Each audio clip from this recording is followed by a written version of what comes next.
शाहबाद की महिला शक्ति द्वारा समाज सेविका ईशा अग्रवाल के नेतृत्व में निर्भया की 10वीं बरसी पर उनको श्रद्धांजलि अर्पित की गई। इस अवसर पर हेल्पर्स एजुकेशन सोसाइटी के सहयोग से ईशा अग्रवाल द्वारा महिला सुरक्षा को लेकर जागरूकता शिविर का आयोजन भी किया गया। शिविर में बबेन थाना की प्रभारी सीमा रानी, doctor Sunita Pahwa, professor Kiran Sharma, civil अस्पताल से डॉक्टर ज्योति, पूर्व पार्षद नीलम साहनी, पार्षद निशा ठकराल, पार्षद ईशा सचदेवा, पार्षद आरती गुप्ता, रितु रानी व पार्षद नवनीत कौर सहित बड़ी संख्या में महिलाओं ने निर्भया को श्रद्धा सुमन अर्पित किए। हम मतलब एक बंदा किसी भी ईविल को, किसी भी बुराई को कंट्रोल नहीं कर सकता।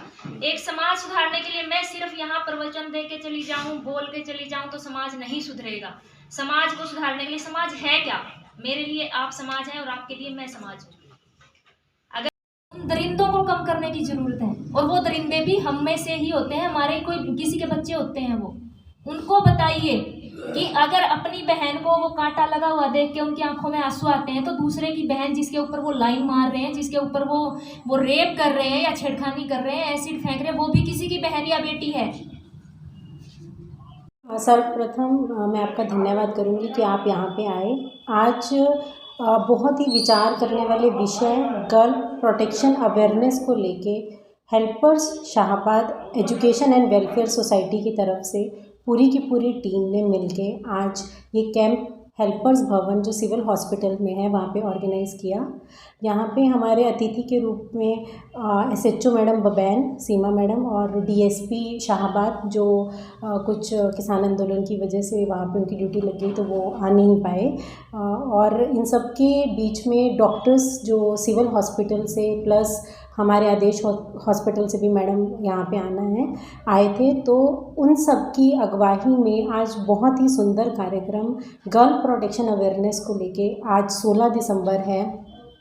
16 दिसंबर तो हर साल आती रही है। 2012 में आप सब जानते हैं, भली भांति परिचित है, जो निर्भया कांड हुआ था। तकरीबन 10 साल हो गए उस बात को, और 16 दिसंबर जिस तरह मैंने बोला हर साल आती रही है और आती भी रहेगी। कुछ दिनों पहले ऐसे ही बैठे और मेरे दिमाग में ये विषय आया कि ये एक बहुत बड़ा जागरूकता का विषय है, स्पेशली आजकल के समय में। जैसे हम देखें अभी 2-3 दिन पहले भी दिल्ली में एक एसिड अटैक हुआ है।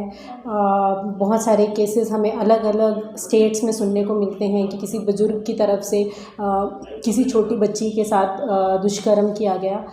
प्रॉब्लम कहीं ना कहीं ये आती है कि हम इस टॉपिक को बहुत ही पर्सनल और दबा के रखने वाला, क्योंकि कहीं ना कहीं हम इसे अपनी इज्जत के साथ जोड़ लेते हैं, जिसकी वजह से हम खुल के इस टॉपिक पे ना तो कोई डिस्कशन करते हैं ना खुल के सामने आते हैं, जो कि आज के समाज की बहुत बड़ी डिमांड है।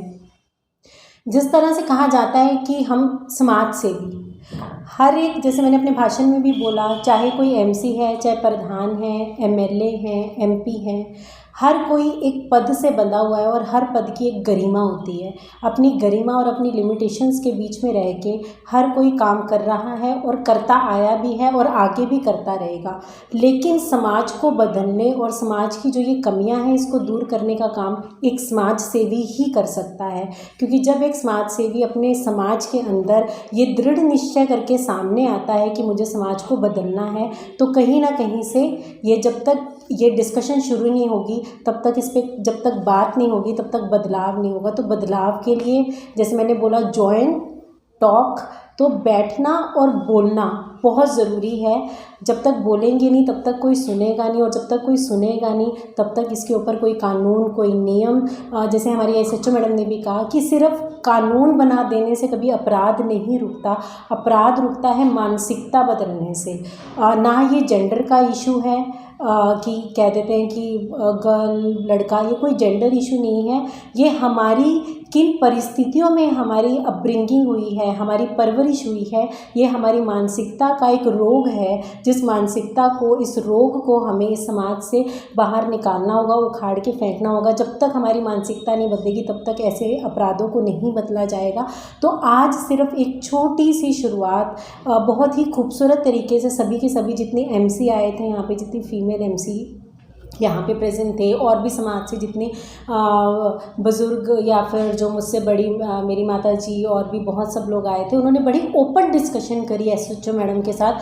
तो ये अपने आप में बहुत बड़ी बात है कि समटाइम्स हम अपने घरों में सोचते रहते हैं, लेकिन हमें एक चेहरा, एक फेस और एक मौका चाहिए होता है अपनी बात रखने का। तो आज बड़ा अच्छा लगा, सब ने बहुत खुल के अपनी अपनी बात रखी और उसके ऊपर डिस्कशन भी हुई, और उसके कहीं ना कहीं रिजल्ट्स भी उनको दिए गए। यहाँ तक कि एसएचओ मैडम ने अपने पर्सनल नंबर भी दिए कि अगर आपको कोई भी प्रॉब्लम हो तो आप मेरे इस पर्सनल नंबर पे कॉल कर सकते हैं।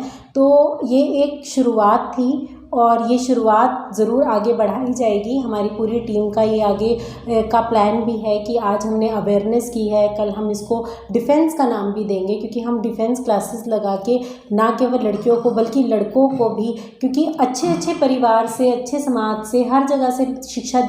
शाहबाद मारकंडा से विजय कुमार की रिपोर्ट। देखते रहें अजीज समाचार।